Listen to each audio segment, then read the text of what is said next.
इस वीडियो में हम एनालाइज करेंगे बैंक ऑफ महाराष्ट्र के क्वार्टर 4 और एनुअल रिजल्ट्स को और ये जानेंगे कि इन्वेस्टर्स के पॉइंट ऑफ व्यू से क्या कुछ इंटरेस्टिंग है इस बैंक में। तो अगर बैंक ऑफ महाराष्ट्र के क्वार्टरली रिजल्ट्स को देखें तो हम यहाँ पे देख सकते हैं कि ईयर ऑन ईयर एक मैसिव इंप्रूवमेंट है इसके रेवेन्यू में, और अगर आप पिछले क्वार्टर से कंपेयर करें इसके इस क्वार्टर के रेवेन्यू को तो उसमें भी अच्छी बढ़त दिखाई दे रही है। और अगर हम ऑपरेटिंग प्रॉफिट की बात करें इस बैंक की तो बैंक ऑफ महाराष्ट्र के ऑपरेटिंग प्रॉफिट में भी सिमिलर ट्रेंड आपको दिखाई दे रहा है जो इसके रेवेन्यू में दिखाई दे रहा था। ईयर ऑन ईयर भी इसमें काफी अच्छी ग्रोथ है और क्वार्टर ऑन क्वार्टर भी एक बहुत अच्छी बढ़त देखी जा रही है इसके ऑपरेटिंग प्रॉफिट में। अगर हम ऑपरेटिंग प्रॉफिट की बात करें तो यहाँ पे ईयर ऑन ईयर काफी अच्छी बढ़त दिखाई दे रही है, लेकिन अगर हम पिछले 4 साल के ऑपरेटिंग प्रॉफिट मार्जिन को देखें तो यहाँ पे लगातार डिक्लाइन होते हुए दिखाई दे रहा है ऑपरेटिंग प्रॉफिट मार्जिन। लेकिन क्वार्टर ऑन क्वार्टर बेसिस पे बैंक ऑफ महाराष्ट्र के ऑपरेटिंग प्रॉफिट मार्जिन में यहाँ पे स्लाइट इंप्रूवमेंट दिखाई दे रहा है और इसका ऑपरेटिंग प्रॉफिट मार्जिन है 22.99% का।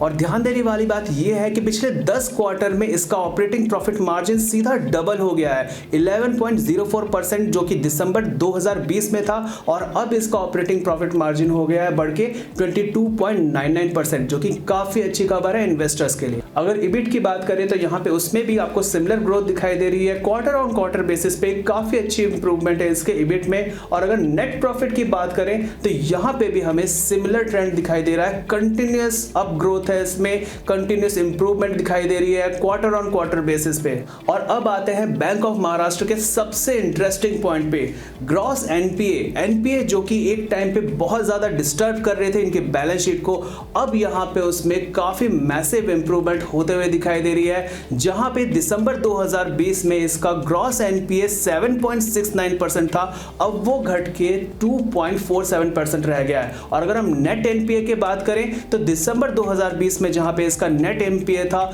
2.59%, वहीं पे अब ये रह गया है 0.25%। अब नेक्स्ट हम देखेंगे बैंक ऑफ महाराष्ट्र के एनुअल रिजल्ट्स को और उसको हम कंपेयर करेंगे पिछले साल के एनुअल रिजल्ट्स से। और यहाँ पे सबसे पहले हम देखेंगे बैंक ऑफ महाराष्ट्र के एनुअल रेवेन्यू को, जिसमें हमें कंटिन्यूअस ग्रोथ दिखाई दे रही है और पिछले 5 साल से तो लगातार इसका रेवेन्यू बढ़े जा रहा है। और वही अगर हम इसके पिछले 3 साल के एनुअल रेवेन्यू को देखें तो इसमें कंपाउंडेड ग्रोथ दिखाई दी है पिछले 3 साल में 11.40% की। अब आते हैं इसके कामकाजी मुनाफे यानी कि ऑपरेटिंग प्रॉफिट पे, और यहाँ पे भी हम देख सकते हैं कि इसमें कंटिन्यूअस इंप्रूवमेंट दिखाई दे रही है ईयर ऑन ईयर, खासकर 2020 से लेके 2023 के बीच में एक बहुत अच्छी इंप्रूवमेंट दिखाई दे रही है इसके ऑपरेटिंग प्रॉफिट में, और इसमें भी आपको 11.60% का कंपाउंडेड ग्रोथ दिखाई दे रहा है पिछले 3 साल में। और अगर हम बैंक ऑफ महाराष्ट्र के एनुअल ऑपरेटिंग प्रॉफिट मार्जिन की बात करें तो ये रहा है 65.88% 2023 में, जो पिछले साल के कंपैरिजन में 5% ज्यादा है।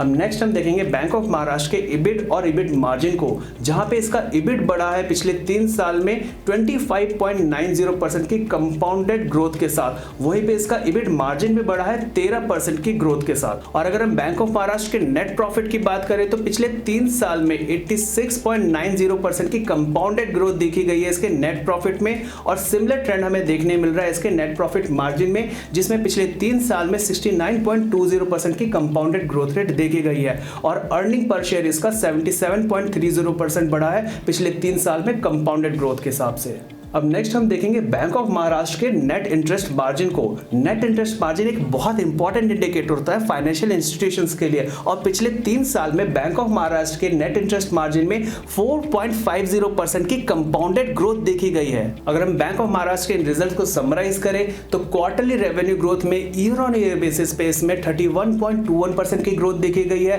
क्वार्टरली नेट प्रॉफिट में इसमें ईयर ऑन ईयर बेसिस पे 136.24% की ग्रोथ देखी गई है। इसके क्वार्टरली ऑपरेटिंग प्रॉफिट ग्रोथ में ईयर ऑन ईयर बेसिस पे 57.46% की ग्रोथ देखी है। इसके क्वार्टरली इबिट में ईयर ऑन ईयर बेसिस पे 22.50% की ग्रोथ देखी गई है, और इसका ऑपरेटिंग प्रॉफिट मार्जिन 3.83 पॉइंट ऊपर चढ़ गया है। तो अब तक हमने देखा बैंक ऑफ महाराष्ट्र के क्वार्टरली और एनुअल रिजल्ट्स को, जो कि इसके फंडामेंटल का पार्ट थे। अब हम देखेंगे बैंक ऑफ महाराष्ट्र के टेक्निकल्स को और ये जानेंगे कि इसके टेक्निकल्स क्या कहते हैं, किस डायरेक्शन में इसकी ग्रोथ है। और और यहाँ पे बैंक ऑफ महाराष्ट्र के टेक्निकल्स में हम देख सकते हैं कि इसका चार्ट हमें साफ बता रहा है कि ये बैंक अब बुल ट्रेंड की तरफ मूव कर रहा है और एक अच्छी बाइंग यहाँ पे दिखाई दे रही है और एक अप ट्रेंड कंटिन्यूस बेसिस पे दिखाई दे रहा है पिछले अक्टूबर से लेके अभी तक में। तो फंडामेंटल्स और टेक्निकल्स तो बैंक ऑफ महाराष्ट्र की काफी अच्छे दिखाई दे रहे हैं और वैल्यूएशंस की बात करें तो वो भी इस टाइम पे काफी अट्रैक्टिव दिखाई दे रही है। लेकिन कोई भी इन्वेस्टमेंट डिसीजन लेने से पहले अपनी रिसर्च जरूर कर ले और स्टॉक्स में इजीली इन्वेस्ट करने के लिए एंजल वन के ऐप में लॉग इन करें और ऊपर दाएं कोने में सर्च आइकन पे क्लिक करें और स्टॉक का नाम यहाँ पे एंटर करें और स्टॉक एक्सचेंज का चयन करके यहाँ पे